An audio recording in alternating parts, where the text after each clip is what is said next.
So let's get the meeting started, folks. We got a quorum.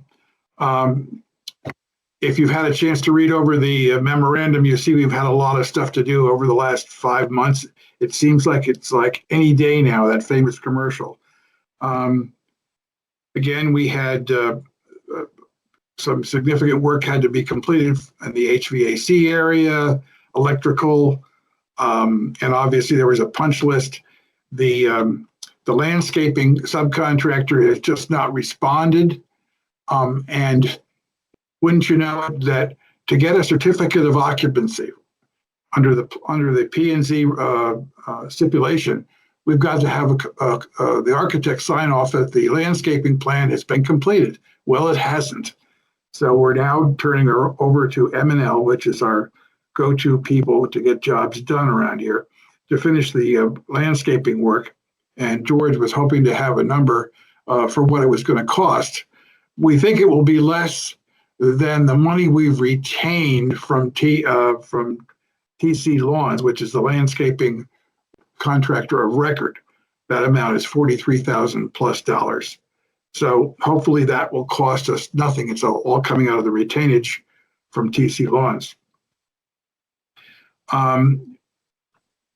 We had some of the subcontractors just didn't seem to be concerned about the retained money.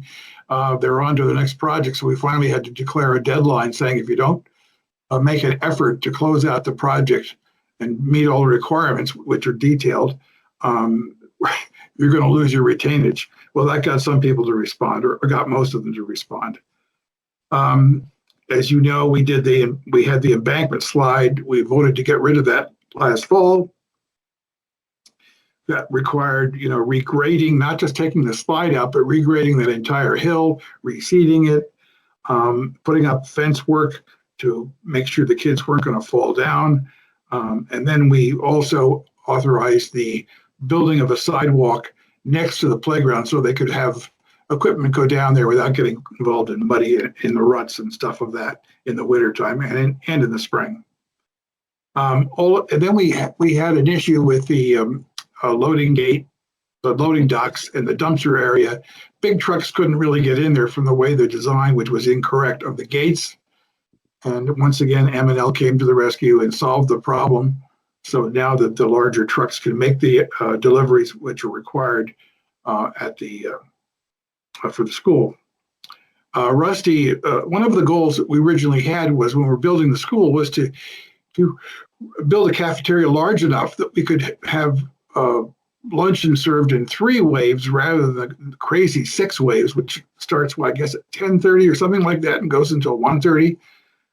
So we had a design flaw in the sense that we didn't take into account the actual number of kids in each of the segments that would be in the wave of the 3 waves. And Rusty worked with the fire marshal to get a new seating arrangement, and we got it passed. And this is going to work, right, Rusty? I'll let you talk about that just for a second. Yeah, it really wasn't an error on our part. The projections when we started this project that there would be, in 7 years from the start of the project, 424 kids in the school. And last year we had 512. Whoops. So we had to accommodate that, and we found a way to utilize a different shape of table and work with the fire marshal's office. And it has a capacity of 200. So it not only solves the immediate issue, but should help us out down the road too. Yeah, and so the additional cost of the furniture, we figured the committee would absorb that cost because it met one of our major objectives in designing the school originally. I hope you all agree with that. Then we had to, as I noted, we had to put in a cell phone booster system in the assembly wing. We did that for the academic wing this prior year. We had to put a new screen in, projector screen in the cafeteria. And then we had a plea from Kevin Monret to put in another furniture for another classroom for kindergarten because next year's enrollment looks like they're going to have another a larger class enrollment for the kindergarten. So all of that is going to coming out of our contingency. I haven't done the final numbers yet, but I just want to let you all know that we had a final budget, if you will, by the end of 2020, $59 million, $59,109. Of that, there was $4.9 million in contingencies, not from the trade allowances all the way through construction manager's contingency and our contingency. I think we're going to come in with a savings of $2 million, which I think is pretty good, given the fact that we started this whole process, many years ago at $63 million estimate. How much we're going to get back from the state, I just don't know yet. So that's what we've been doing. Are there any questions about that area? Kip, I just had a quick comment. Sure. I just want to say thank you guys for staying on this. I know the last few months have really been a few people working really hard compared to the larger projects we started with in the beginning. So I wanted to recognize and thank you for that. And then I also wanted to say from a Board of Ed perspective that I think the lessons that Kip was just talking about and the things that we learned are really important and are really valuable for us to take forward into our other projects. You know, I remember when we were first building this and SLAM kind of came back to us like, oh, we think we can make our classrooms smaller. We think we can save you money. And, you know, I think that if you build it, they will come really happened here. Oxbridge is a gorgeous school. We had a pandemic, more people started moving out from the city, more people wanted more space, yards with pools, and we really saw a change in the enrollment. So I think those are just really important lessons to learn. It seems time and time again at the Board of Ed table, we think that our projections are going to be lower and then we're surprised.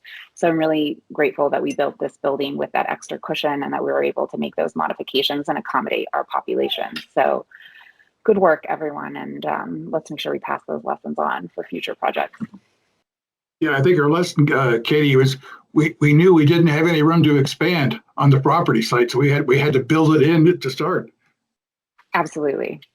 I guess it's that swing. The ELP wing, which has I want to say 9 or maybe 10 classrooms, is sort of a swing space for a little extra room if we need it, because obviously we're not filling up the ELP yet.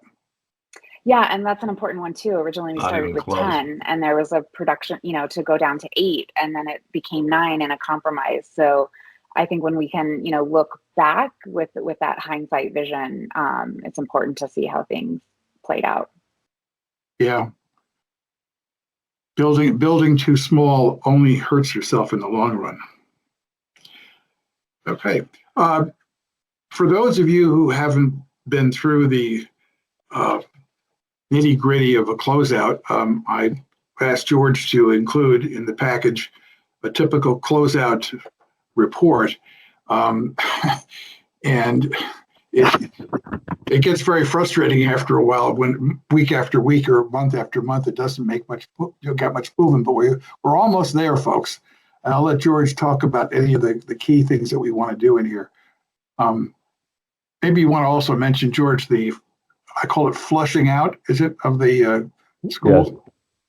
Yeah, that's okay. Part of the, right. So this is the closeout report, which we use, you know, just to track all the items, you know, the multiple items that we need at, you know, for George, the closeout. George, you're now looking at the one that's not the one that Kip attached, right? This is the one you sent me last week. That's as of okay. Yep. Yeah, Kip. Yeah, at the time. Yep. You know, the 16th is what Kip sent, and then this is the most current. There's some differences, but not too many. So yeah, this is the report we use to kind of touch on all the issues and everything we need for closeout. As Kip mentioned, the one as far as the trade contractors and closeout for their final applications, we have everybody, you know, just about all the trades have been, you know, completed their punch list and their work, with the exception of TC Lawns. You know, as Kip was saying, they have been unresponsive in finishing up. They have some plantings kind of in that area where we use for, some green space for the temporary playground, and then just punch lists. They have been unresponsive, so we've reached out to M&L to complete their work. Punch list, that's all been completed. The town sign offs. The only item left for signing off as the towns for certificate of occupancy, as Kip mentioned, is the planning and zoning.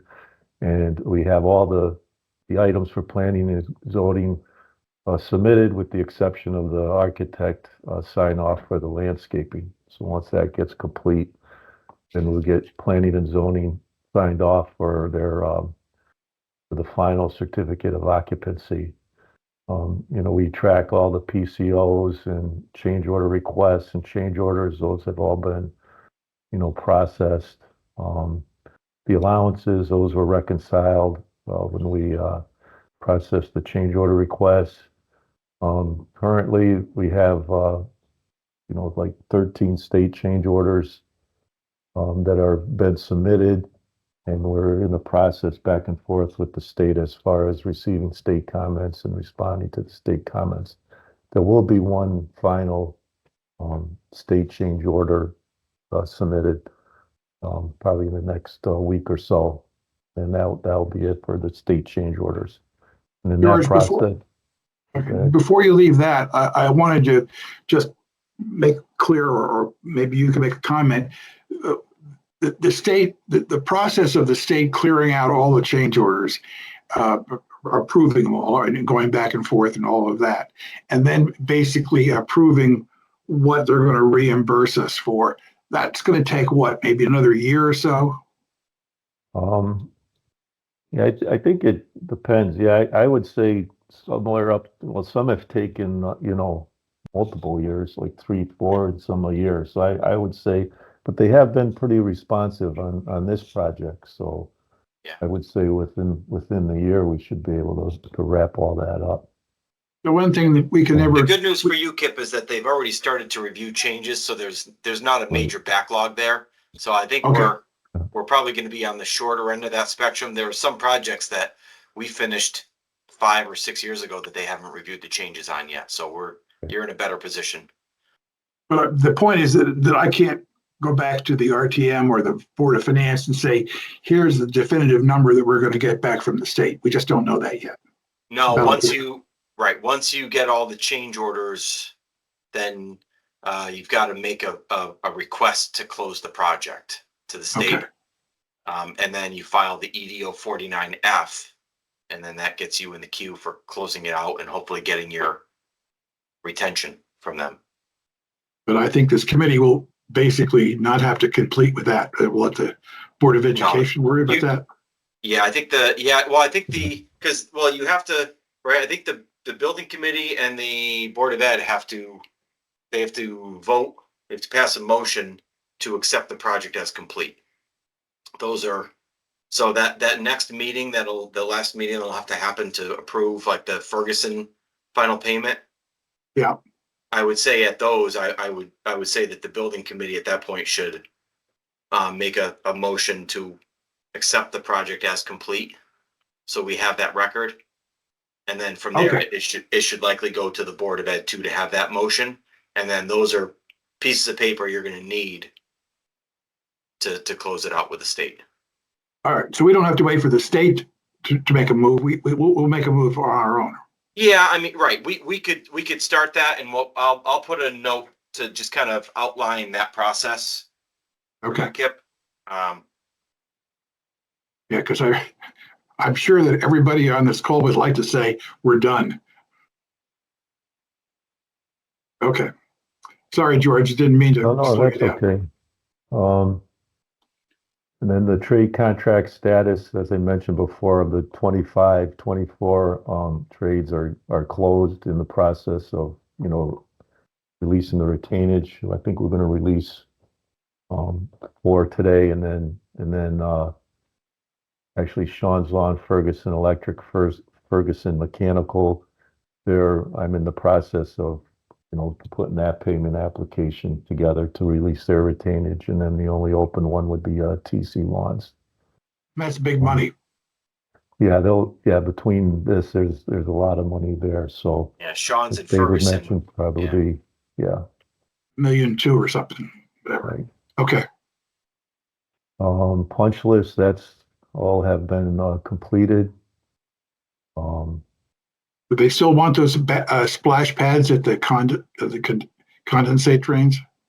Yeah, that's an item that's not, part of the contract, so I would have to check. I'm not sure if actually Kevin Monrette did that All right. himself or not. Okay. I think the last time I was up on the roof, I did see them, but Kevin probably did that himself. Right. And then, as I said, the only open items on the exterior punch list is the landscaping, um, which includes some trees and punch list. And then planning and zoning is the only open item.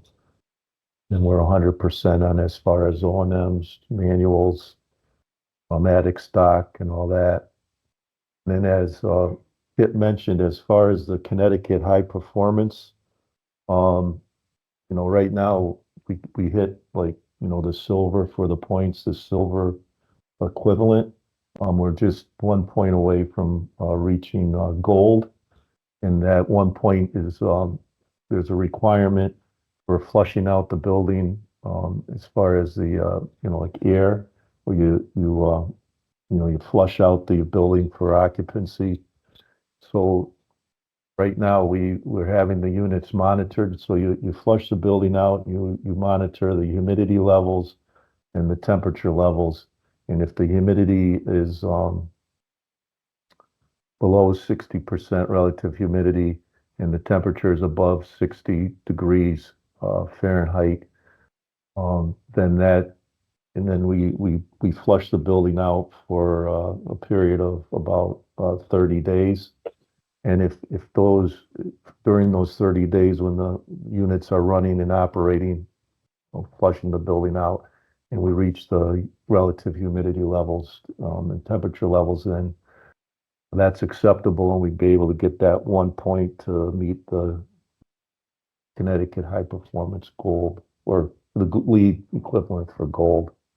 So we've been running the units, it's been since May 1st, so I did get the results last week, for the month of May, and took the averages and stuff. So we are above 60 degrees Fahrenheit with the temperature, and below 60% relative humidity for all for the building flush out. So I'll just have to put together the final report and send that off to SLAM, and then I think we can close that out.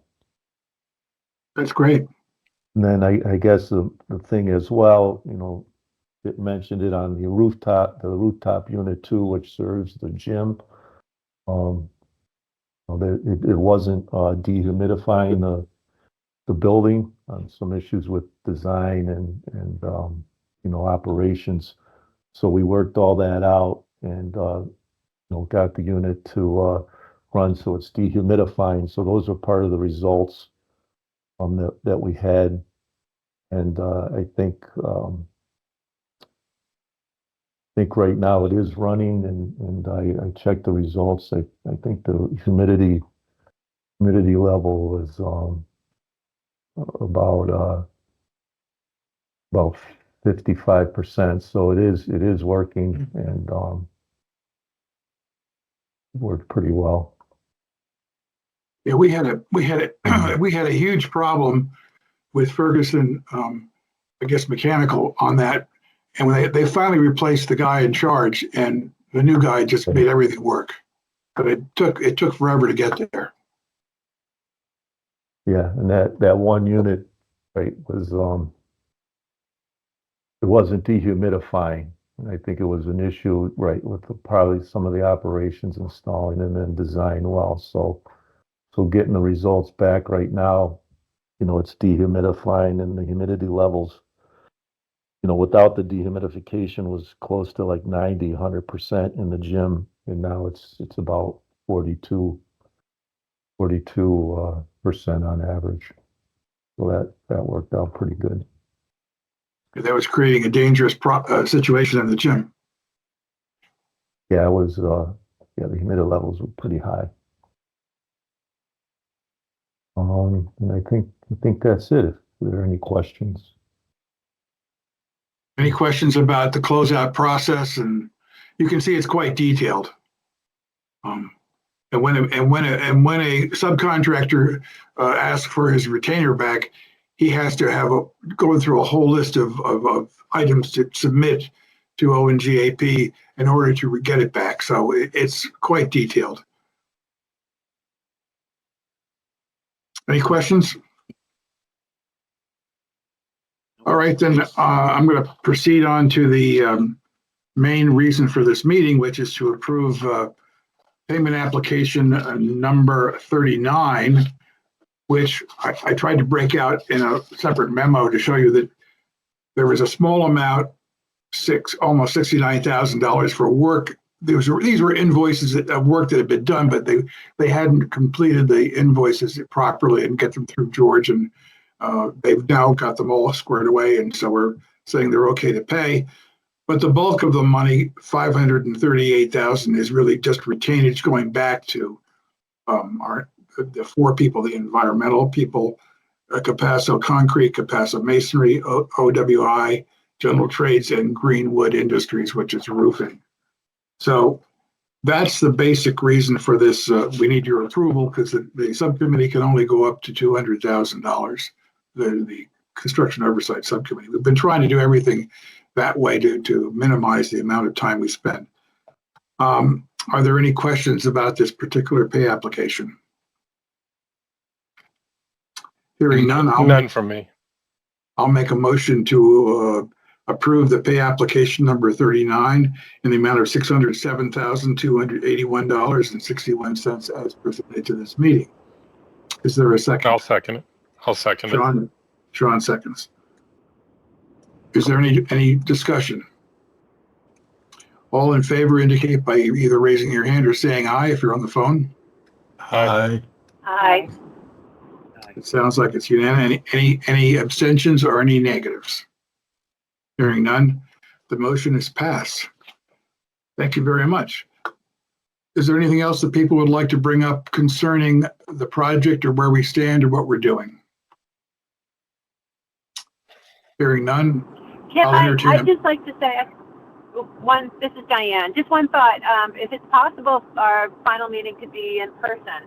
I think that would be a nice way to wrap things up. If it's feasible and people can make it, I think that would be a nice way to end our committee time together. It was intended to have an in-person meeting because we have a commemorative gift for everybody. Actually, I know you're going to put it right over your living room. But anyway, yes, we're going to definitely do that. And I hope that we can do this before the end of June or at the latest early July. Yeah, that sounds great. I'll entertain a motion to adjourn. Motion to adjourn. Do I hear a second? From Dan. Second. All in favor, raise your hand, say aye. Aye. Aye. Thank you all very much. Have a great summer. Hopefully we'll be back with our last meeting. David, you want to say something? No, I was just waving bye. Okay, take care, guys. Thank you very much. Bye, everyone. Great. Thanks, Bye, everyone. Bye. Thank you. Thank you, Kip. Thanks, everyone.